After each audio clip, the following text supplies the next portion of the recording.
어머니가 오늘 세상을 떠났다. 어쩌면 오늘이 아닐지도 모른다. 어제였을지도. 양로원에서 전보가 왔다. 모친 사망, 내일 장례식, 조의를 표함. 이 전보만으로는 확실하지가 않다. 어제였을지도 모르겠다. 양로원은 알제리에서 약 20km쯤 떨어진 마랑고에 있다. 오후 2시에 버스를 타면 해지기 전엔 도착할 수 있을 것이다. 그러면 밤샘을 하고 내일 저녁에는 돌아올 수 있겠지. 나는 사장에게 이틀간의 휴가를 신청했다. 사장은 거절할 수 없는 이유이니만큼 요청을 들어주었으나 썩 좋아하는 표정은 아니었다. 나는 이런 말을 덧붙였다. 그건 제 탓이 아닙니다. 사장은 아무런 대답도 하지 않았다. 나는 그제서야 그런 소리를 하지 말았어야 했다고 생각했다. 그러나 굳이 변명할 필요는 없었다. 오히려 그가 나에게 조문이라도 해주는 것이 마땅한 일 아닌가. 모레쯤 장례를 치르고 오면 무슨 말이 있겠지. 아직 나 자신도 어머니가 돌아가셨다는 일이 믿겨지지 않는다. 장례식을 치르고 나면 어머니의 죽음은 엄연한 사실로 받아들여질 테고 사람들도 더욱 예의를 갖추게 될 것이다. 나는 보통 때와 마찬가지로 셀레스트가 하는 레스토랑에서 점심을 먹었다. 종업원들은 나를 위로하며 함께 슬퍼했다. 셀레스트도 말했다. 어머니란 오직 한 분밖에 안 계시잖아요. 얼마나 슬프겠어요. 내가 레스토랑을 나올 때는 모두들 문 앞까지 나와 배웅해줬다. 어머니의 죽음에 대해서 무심하지 않았다고는 말할 수 없다. 왜냐하면 양로원으로 가는 도중에서야 문득 생각이 나서 에마뉴엘의 집에 들러 검은 넥타이와 완장을 빌렸기 때문이다. 에마뉴엘은 몇 달 전에 삼촌을 여의었다. 오후 2시에 버스를 탔다. 무더운 날씨였다. 흔들리는 버스, 가솔린 냄새와 창가에서 반짝이는 햇살. 이러한 것들에 시달리다가 어느 틈엔가 잠이 들었던 것 같다. 잠에서 깨어났을 때는 낯선 군인의 어깨에 기대 있었다. 그는 미소를 보이며 먼 곳에서 오느냐고 물었다. 나는 길게 말하기 싫어서 그렇다고만 대답했다. 양로원은 마을에서 약 2km쯤 떨어진 곳에 있었다. 걸어서 갔다. 바로 어머니의 유해를 보려고 했으나 수희의 말이 먼저 원장을 만나야 한다고 했다. 원장은 나를 자기 사무실로 맞아주었다. 그는 젖은 눈으로 나를 쳐다보며 손을 꼭 잡았다. 그러고는 놓지 않았다.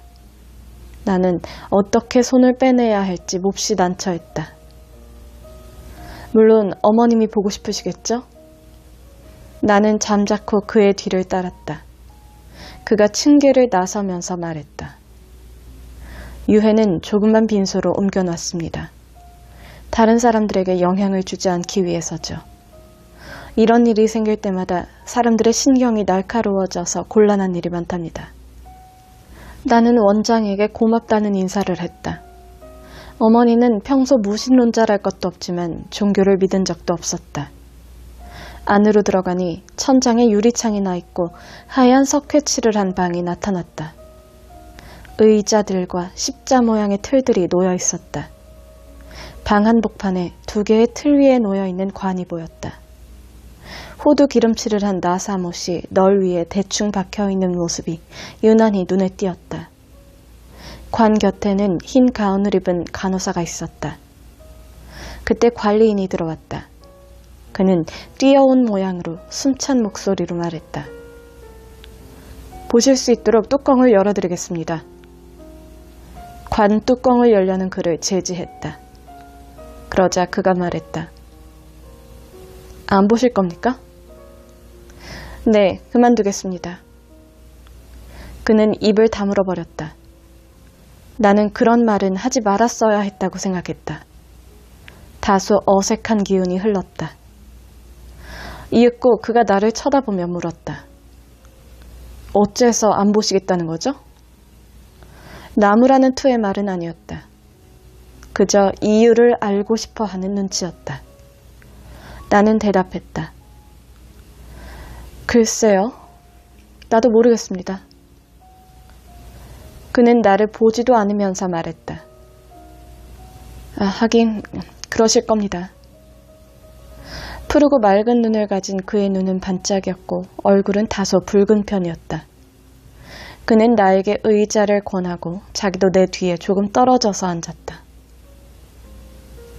죽음의 공허한 무게에 짓눌려 갑갑해하던 중 한 여자의 흐느낌이 정적을 깨뜨렸다. 둘째 줄에 앉은 여자였는데 앞줄에 가려서 잘 보이지 않았다. 그녀는 끊길 듯 말 듯한 소리로 줄곧 흐느꼈다. 나에게는 그녀의 흐느낌이 그치지 않을 것처럼 생각됐지만 다른 사람들에게는 들리지도 않는 모양이었다. 그들은 침울한 표정으로 힘없이 앉아 있었다. 그들의 흐린 시선은 관이라든지 지팡이라든지 하는 것 따위에 멎어 있었다. 여자는 여전히 훌쩍이고 있었다. 그렇게 슬퍼하는 사람을 내가 알아보지 못한다는 것이 이상하게 느껴졌다. 나는 그 울음소리가 귀에 거슬렸다. 그렇다고 울음을 그치게 할 순 없었다. 관리인이 그녀에게 가서 무슨 말인가를 했다. 그러자 그녀는 고개를 저으며 뭐라고 중얼거리고는 다시 울기 시작했다. 관리인은 내 곁으로 와 조용히 말했다.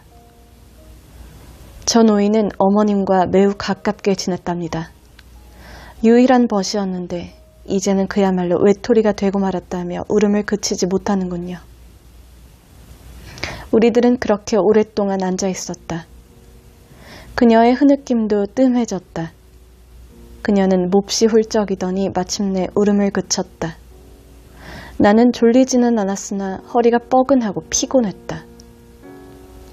함께 있기가 거북한 사람들과의 침묵이 있을 뿐이었다. 가끔 이상한 소리가 들렸는데 처음에는 무슨 소리인지 전혀 알 수가 없었다. 나중에 알고 보니 어떤 노인이 볼 안쪽을 빨아서 이상한 소리를 만들어내는 것이었다. 사람들은 그런 소리에도 무감각했다. 저마다 깊은 생각에 잠겨있기 때문일 것이다. 나는 그들 앞의 시체가 그들에게 아무런 느낌도 주지 못하고 있다는 느낌을 받았다. 그러나 다시 생각해보니 그것은 잘못된 생각인 것 같았다. 나는 피곤했다. 관리인이 자기 방으로 안내해주어 간단히 세수를 할 수 있었다. 커피를 마셨는데 맛이 매우 좋았다. 밖에는 이미 해가 높이 떠 있었다. 바다와 마랑고 사이의 언덕 위 하늘에 붉은 빛이 하나가득 퍼져 아름다웠다. 언덕 위로 소금기 있는 바람이 불어왔다. 나는 오랫동안 교회로 나와보지 못했으므로 어머니의 장례식만 아니었다면 지금 이 순간이 얼마나 좋았을까 하는 생각을 했다. 나는 뜰의 플라타너스 밑에서 잠시 때를 기다렸다. 신선한 흙냄새를 맡아서인지 몸이 가벼웠다. 회사 동료들 생각이 났다. 지금 이 시간이면 출근하기 위해 자리에서 일어나야 할 것이다. 언제나 잠자리를 박차고 일어나는 것은 어려운 일이었다. 나는 그런 생각에 잠겨 있다가 문득 집안에서 들려오는 종소리에 다시금 내가 어디 있는지를 깨달았다. 종은 한동안 요란스럽게 울려대더니 다시금 잠잠해졌다. 해는 더 높이 떠올랐다. 수희가 와서 원장이 찾는다고 일러줬다. 나는 원장실로 가서 원장이 하라는 대로 여러 서류에 서명을 했다. 그는 전화기를 손에 든 채 물었다. 방금 장의사 사람들이 왔습니다. 관을 덮어야겠는데 그 전에 한 번 더 어머님을 보지 않으시겠습니까? 나는 보고 싶지 않다고 했다. 원장은 목소리를 낮추어 일렀다. 퀴자크, 인부들에게 일을 시키게나.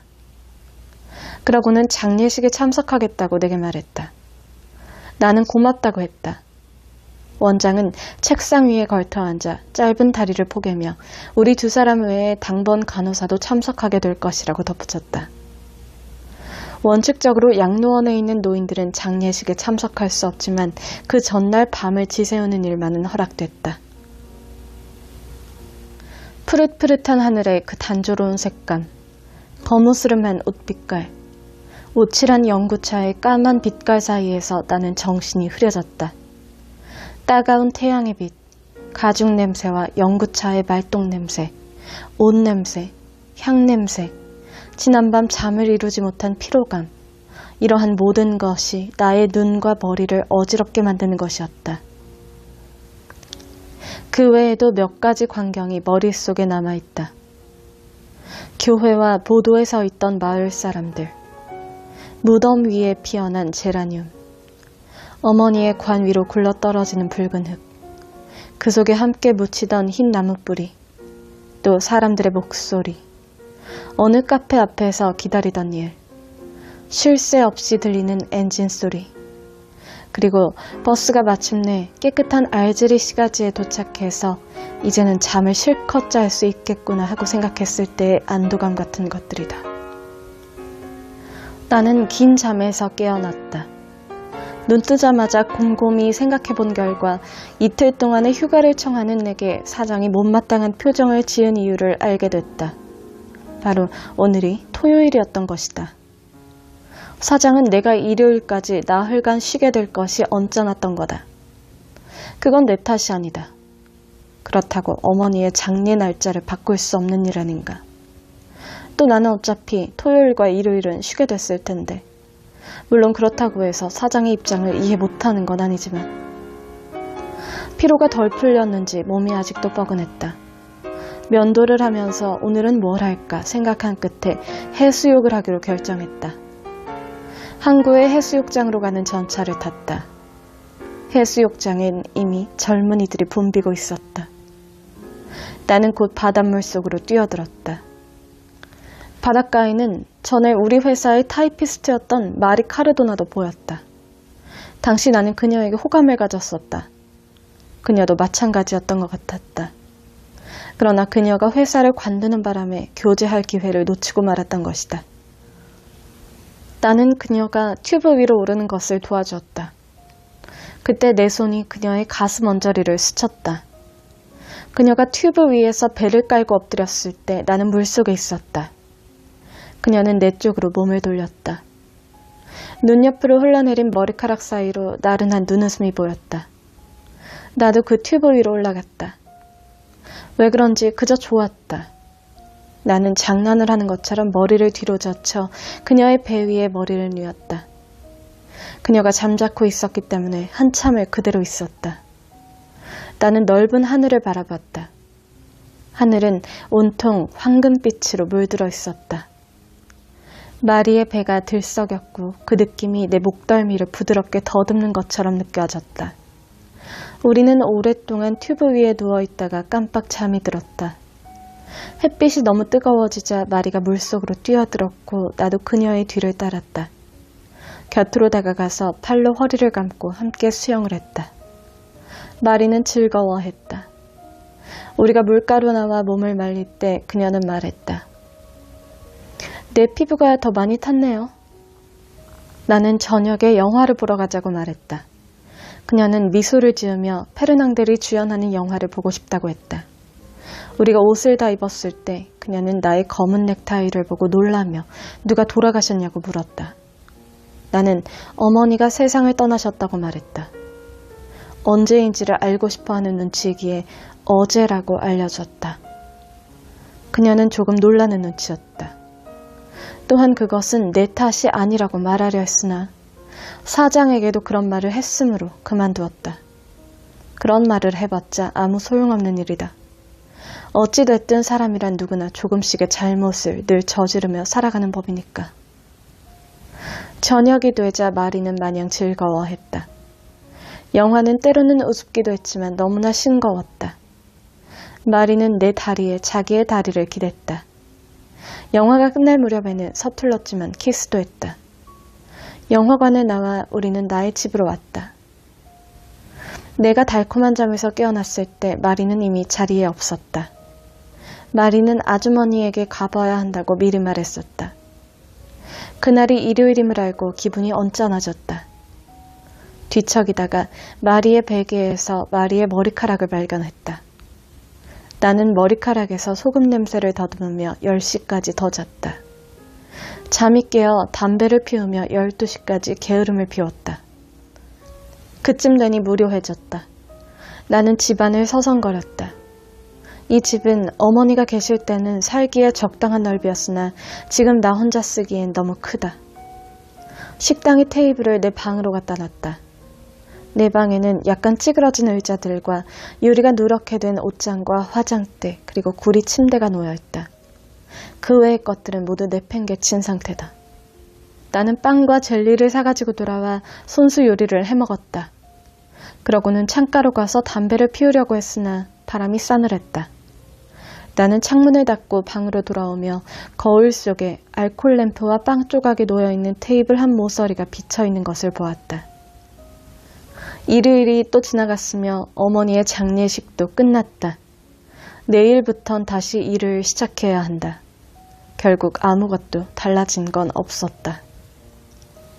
다음날 회사에 출근해서 하루 종일 열심히 일했다. 회사 안은 몹시 더웠다. 퇴근길에 부둣가를 따라 천천히 걸으면서 돌아오는 길은 유쾌했다.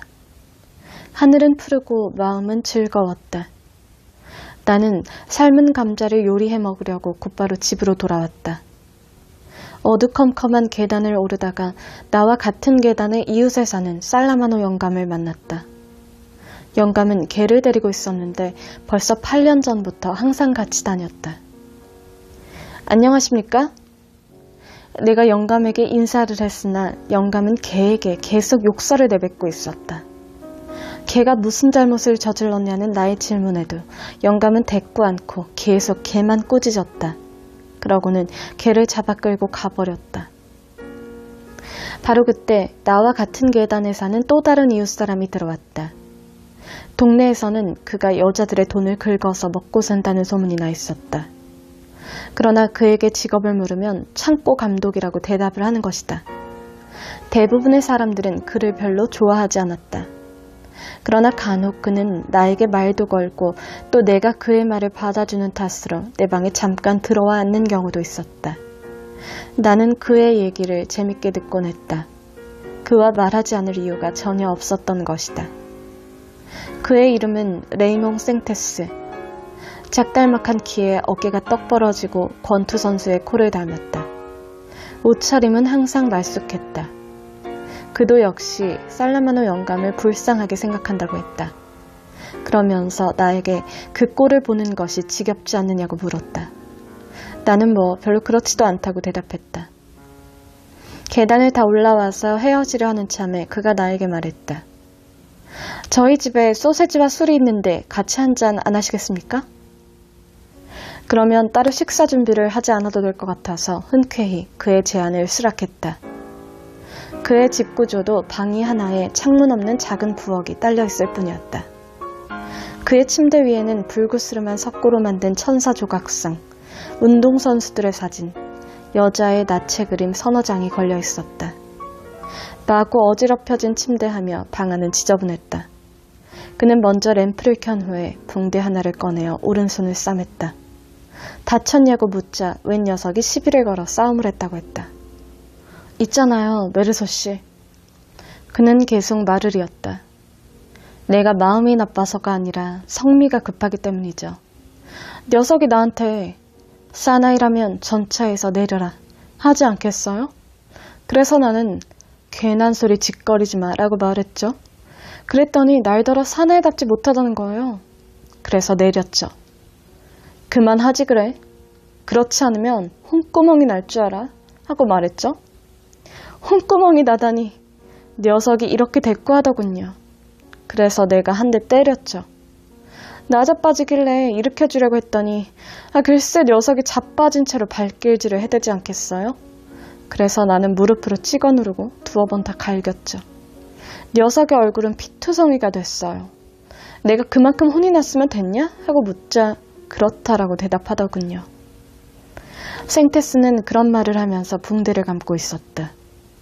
나는 침대 위에 걸터 앉아 얘기를 듣고 있었다. 그는 다시 말을 이었다.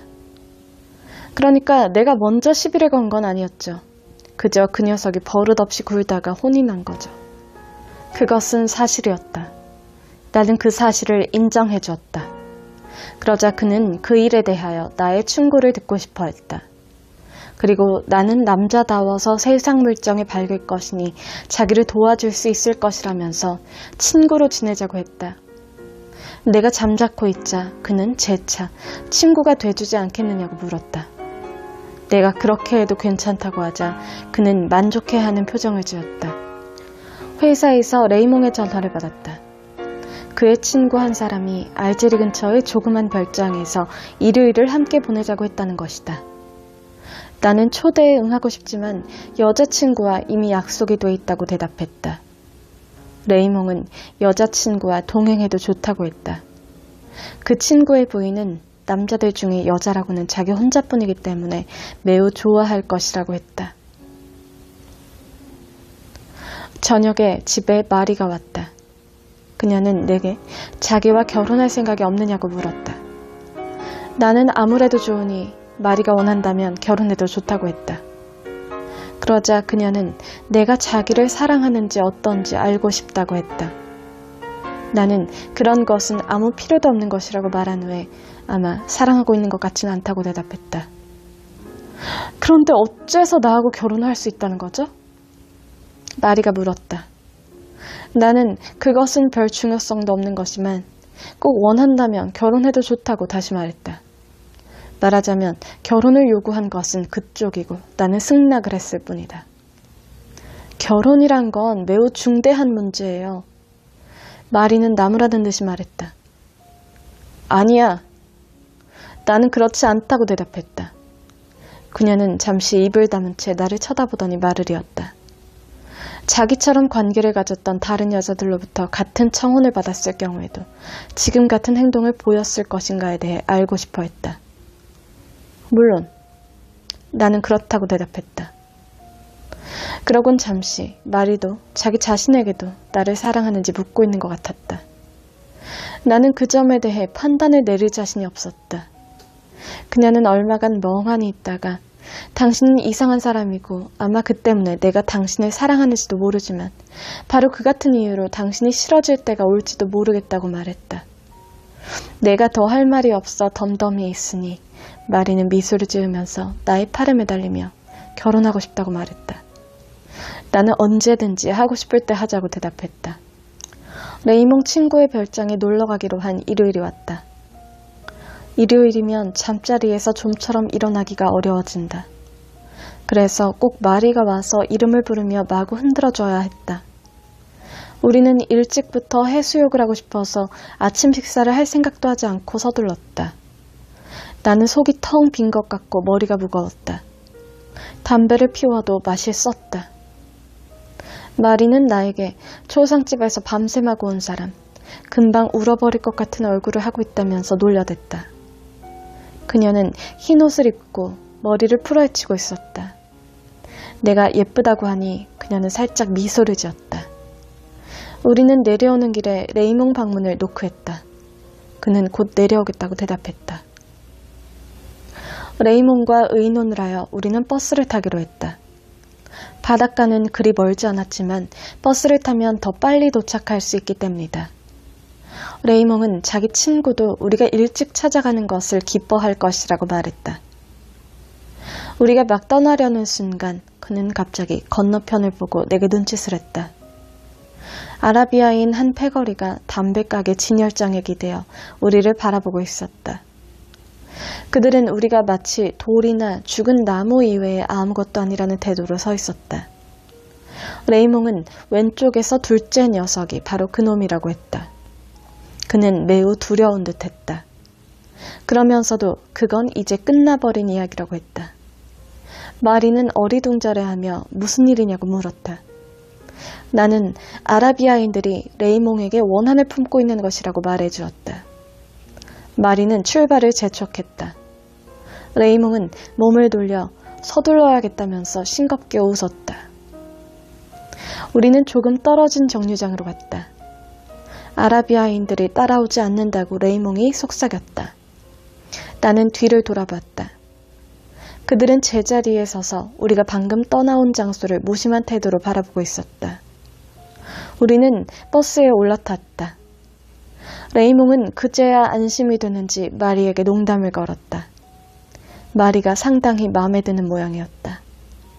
그러나 마리는 아무 대답하지 않고 이따금씩 웃으면서 레이몽을 바라볼 뿐이었다. 우리는 알제리 교회에서 내렸다. 바닷가는 정류장에서 별로 멀지 않았다. 그러나 바다를 굽어보며 완만한 경사로 이루어져 있는 언덕을 지나가야만 했다. 언덕에는 푸르른 하늘을 배경으로 노란 풀잎들과 하얀 수선화로 뒤덮여 있었다. 마리는 꽃잎을 떨어뜨리는 장난을 했다. 우리는 하얀 울타리에 둘러싸인 조그만 별장들이 늘어선 사이로 걸어갔다. 이윽고 바다가 보이고 고요한 대기 속에 모터 소리가 들려왔다. 멀리서 조그만 어선 한 척이 반짝이는 바다 한복판으로 움직이는 듯 마는 듯 가고 있었다.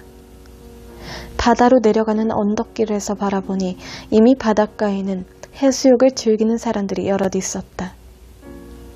레이몽의 친구는 해변 기슭에 자리 잡은 조그만 목조 건물 별장에 살고 있었다.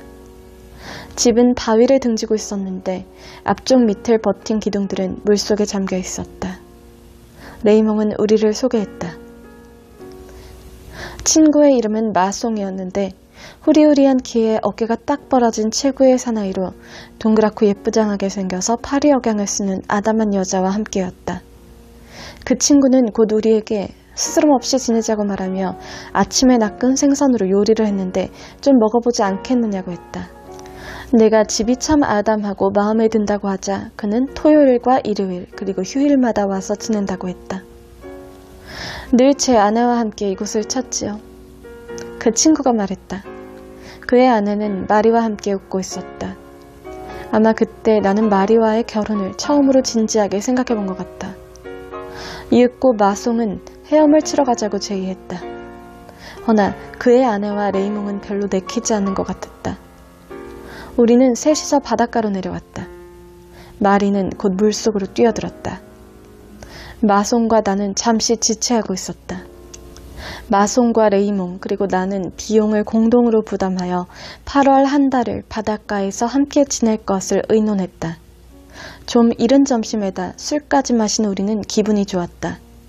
마송은 산책을 나가자고 했다. 우리는 물가로 가서 바다를 끼고 걸었다. 때때로 파도가 밀려와 실내화를 적시곤 했다. 나는 머리 위로 쏟아져 내리는 햇살 때문에 정신이 몽롱해지는 느낌이었다. 그때 나는 저 멀리에서 푸른 화부복을 입은 아랍인들을 발견했다. 나는 레이몽에게 얼굴을 돌렸다. 그는 그 녀석들이야 하고 말했다. 우리는 여전히 걸어가고 있었다. 마송은 그들이 어떻게 여기까지 따라왔는지 모르겠다면서 수상쩍다는 표정을 지었다. 나는 우리 일행이 해수욕 가방을 들고 버스를 타는 것을 그들이 봤던 거라고 생각했지만 아무 말도 하지 않았다. 아랍인들은 천천히 걸어오고 있는데도 어느새 간격은 가까워지고 있었다. 우리는 여전히 같은 걸음으로 걸었다. 마송, 싸움이 벌어지면 자네는 둘째 녀석을 상대하게. 한 녀석은 내가 맡겠네. 메르소, 자네는 또 다른 놈이 나타나면 상대하도록 하게. 레이몽이 말했다. 나는 알았다고 대답했고 마송은 어깨를 으쓱해 보였다. 뜨겁게 다른 모래가 나의 눈엔 붉게 보였다. 그들과 우리는 꾸준히 걸었고 간격은 일정하게 줄어들어갔다. 그리고 결국에 서로 몇 발자국을 남겨둔 거리까지 다가섰을 때 우리들은 걸음을 멈췄다. 레이몽이 재빨리 자기 상대자에게로 다가갔다. 나는 레이몽이 뭐라고 짓거렸는지는 모르겠으나 아랍인 녀석은 머리로 받는 신용을 했다. 그러자 레이몽은 먼저 한 대 후려갈긴 후 마송에게 신호를 보냈다. 마송은 미리 지목했던 녀석에게로 달려가 두어 번 주먹질을 했다. 상대 녀석은 얼굴을 모래바닥에 처박더니 물속으로 나동그라졌다. 겨우 몸을 가누며 일어나려는 녀석을 레이몽은 사정없이 또 한 대 후려갈겼다. 녀석의 얼굴은 피범벅이 되었다. 레이몽은 나에게로 고개를 돌리고 말했다. 저 꼬락서니 좀 보게나. 나는 그를 보면서 조심해, 칼이야 하고 소리쳤으나 그는 이미 팔에 상처를 입고 입도 찢기고 말았다. 마송이 재빨리 뛰어갔으나 또 다른 아랍인도 일어나서 무기를 가진 녀석 뒤로 가서 섰다. 우리는 서로 꼼짝 않고 노려보고만 있었다. 그들은 우리에게서 눈을 떼지 않고 단도로 위협하면서 서서히 뒷걸음질 치더니 거리가 충분히 떨어지자 불이 나게 도망쳐버렸다. 마송은 일요일마다 언덕의 별장에 와서 지내는 외과 의사가 있다고 말했다.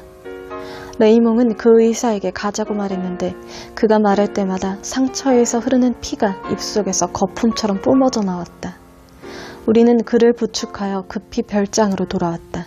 레이몽은 상처가 가벼워 혼자서도 의사에게 갈 수 있다고 했다. 그러나 마송이 그와 함께 의사에게 가고 나는 남아서 여자들에게 사건 경위를 설명해 줬다. 마송의 부인은 울음을 터뜨렸고 마리는 새파랗게 질려 있었다. 나는 여자들에게 더 이상 말해주고 싶지 않아 이야기를 중단하고 담배를 피워 물고 바다를 바라봤다. 1시경이 돼서야 마송과 레이몽이 돌아왔다. 그는 팔에 붕대를 감고 입가엔 반창고를 붙이고 있었다. 의사가 그다지 심각한 상처는 아니라고 말했다는데도 레이몽은 침울한 표정이었다. 마송은 그의 기분을 전환시키려고 애썼다. 그러나 레이몽은 여전히 침묵을 지키고 있었다. 바닷가로 내려간다고 하기에 어디로 갈 거냐고 물었더니 그저 바람을 좀 쐬고 싶다고 했다. 마송과 내가 따라 나서려고 하자 레이몽은 화를 내며 책망하는 것이었다. 마송은 그의 비위를 건드리지 말아야 한다고 했으나 나는 굳이 그의 뒤를 따랐다.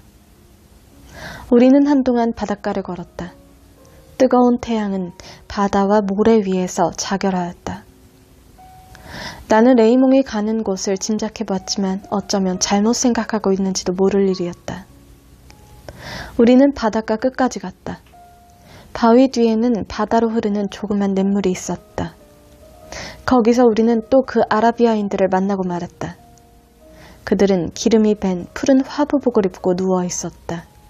아주 태연한 모습이었다. 레이몽에게 상처를 입힌 녀석도 아무 말 없이 레이몽을 바라보고 있었다. 또 한 녀석은 조그만 갈대피리를 불고 있었는데 곁눈질로 우리를 살피며 피리로 낼 수 있는 3가지 소리를 연거푸 냈다.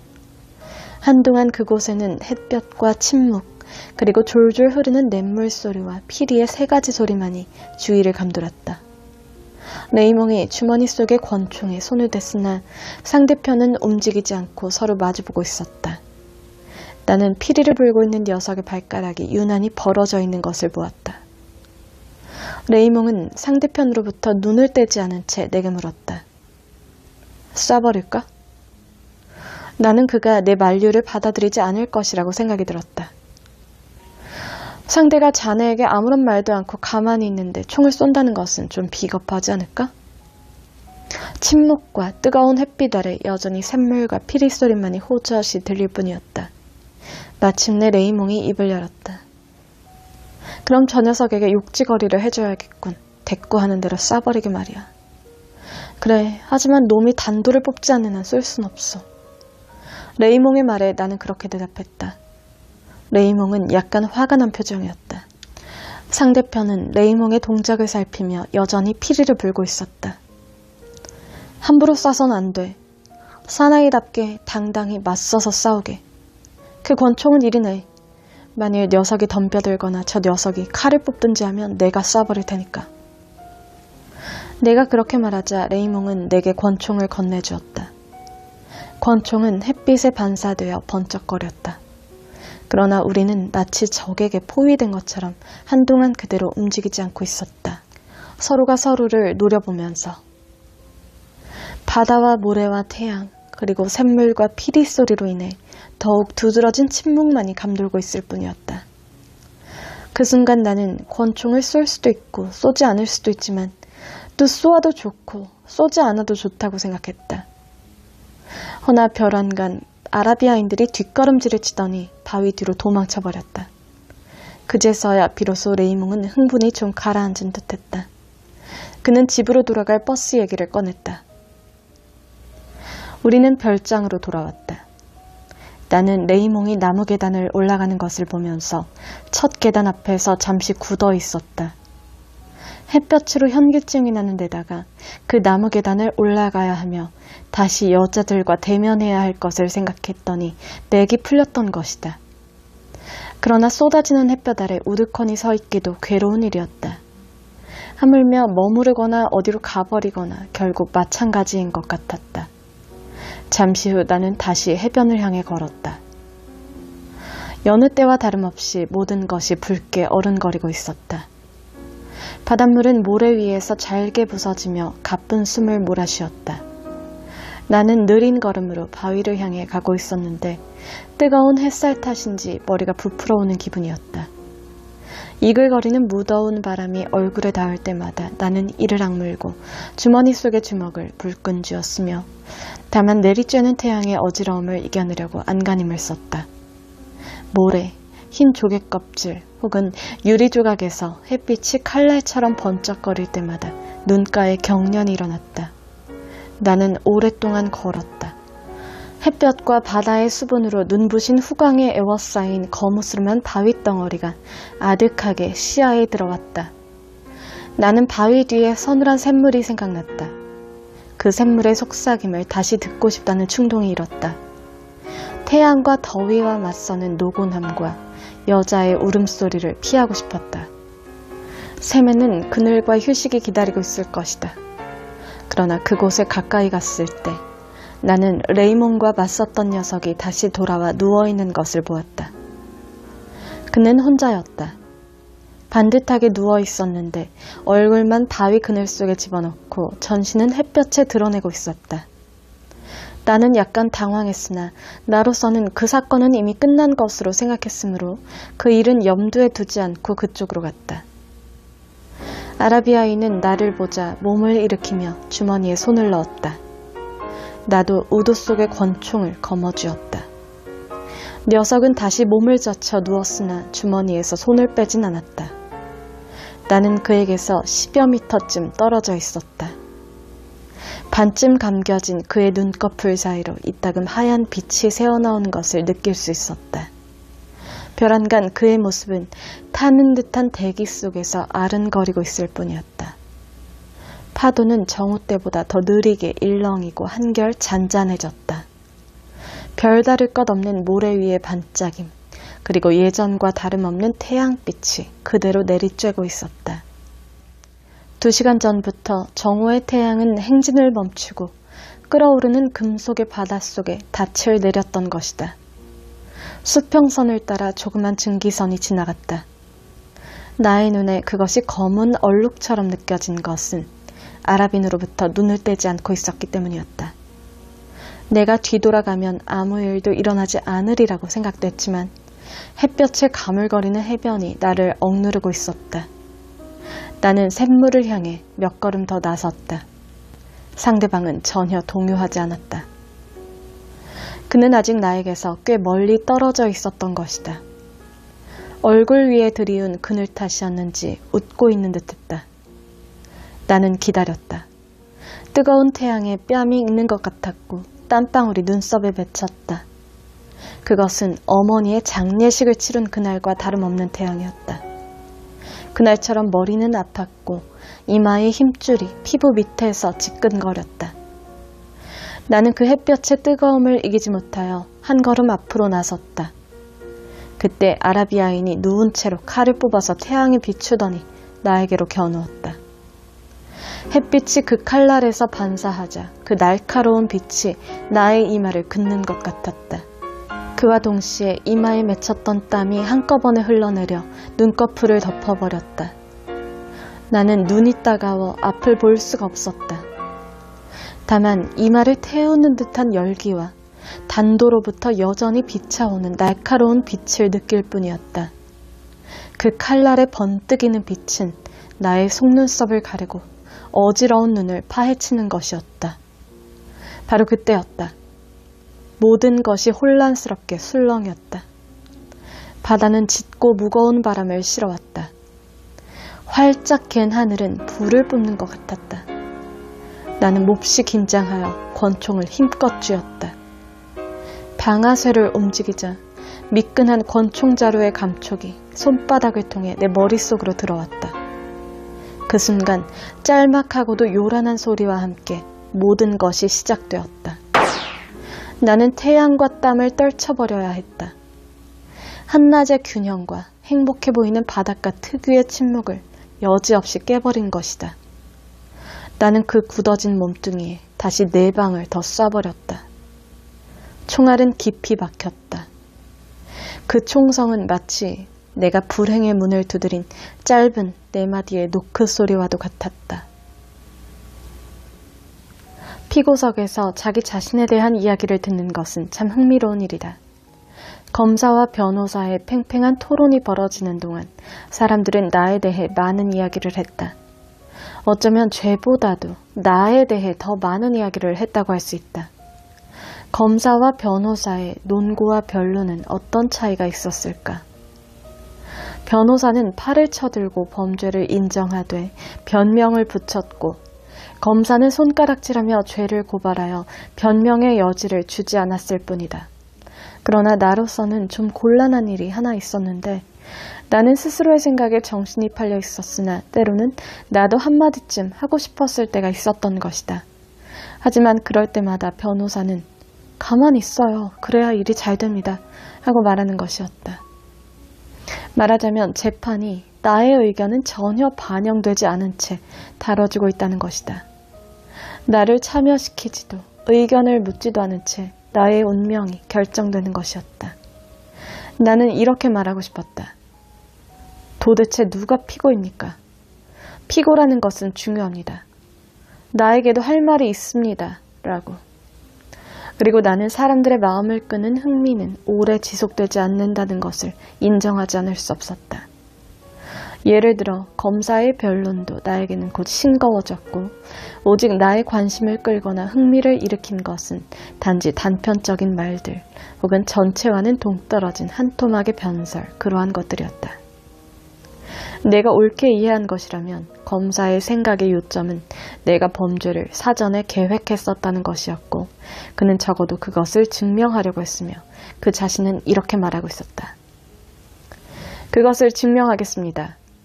나는 그것을 2가지로 증명할 수 있습니다. 첫째로는 명백한 증거에 비춰서, 둘째로는 이 악한 마음씨의 음흉한 심리 상태에 비춰서 증명할 수 있는 것입니다. 검사는 어머니가 죽은 뒤의 상황을 요약했다. 즉, 내가 냉담했다는 것, 어머니의 나이를 몰랐다는 것, 이튿날 여자와 함께 해수욕을 갔었다는 것, 페르낭데르 영화 구경을 하고 끝으로 마리와 함께 집으로 돌아왔다는 것을 지적했다. 그리고 검사는 계속해서 레이몽의 이야기를 했다.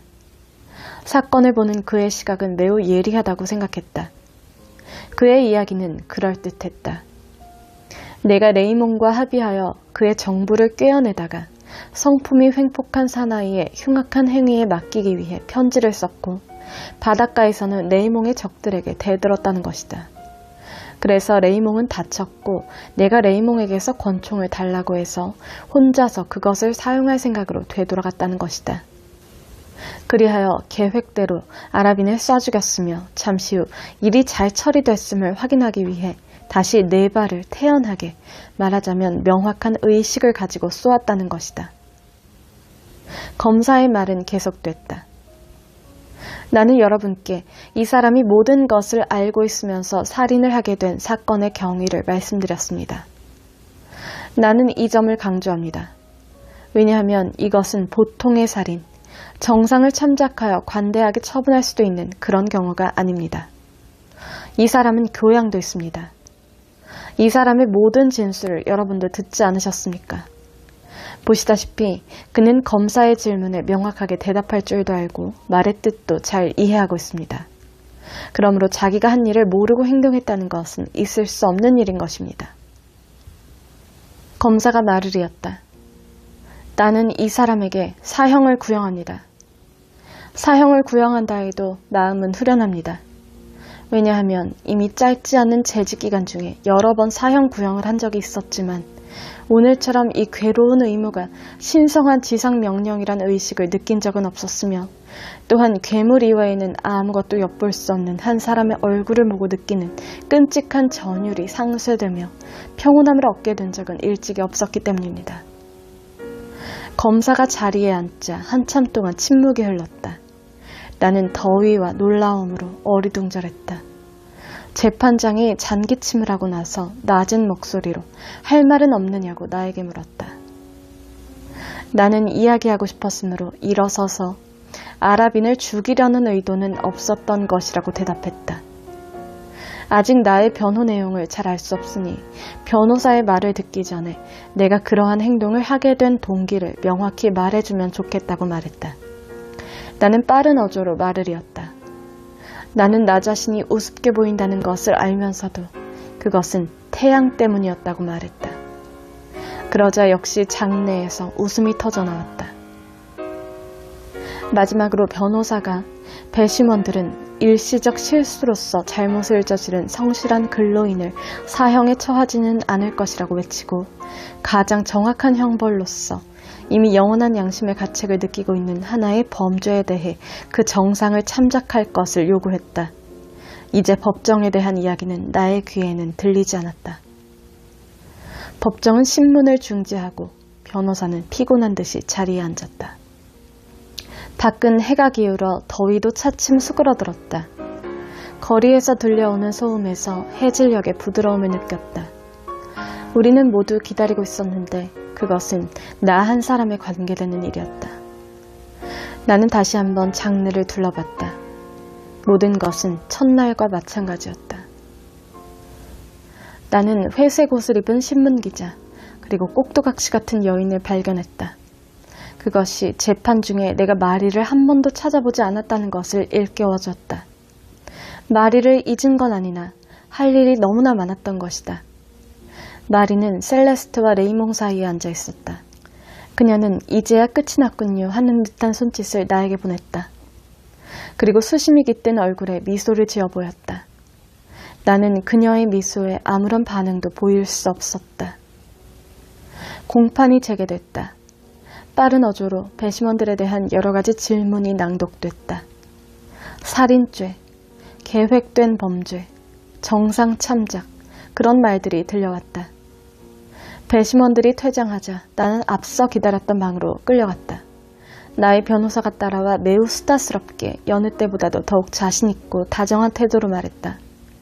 그는 모든 것이 잘 돼서 몇 년 동안의 금고나 징역을 치르면 그만일 것이라고 생각하는 것 같았다.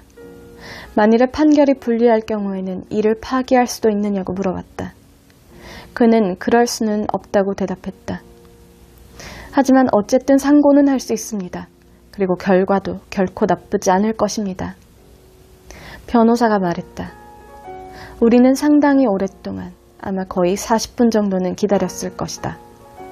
시간이 되자 종이 울렸다. 나의 변호사는 배심원 측의 답신을 재판장이 읽습니다. 당신은 판결을 언도할 때에야 들어오게 될 것입니다. 하고 말하면서 나갔다.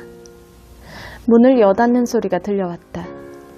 사람들이 계단을 뛰어가고 있었으나 멀고 가까움을 가늠할 수는 없었다.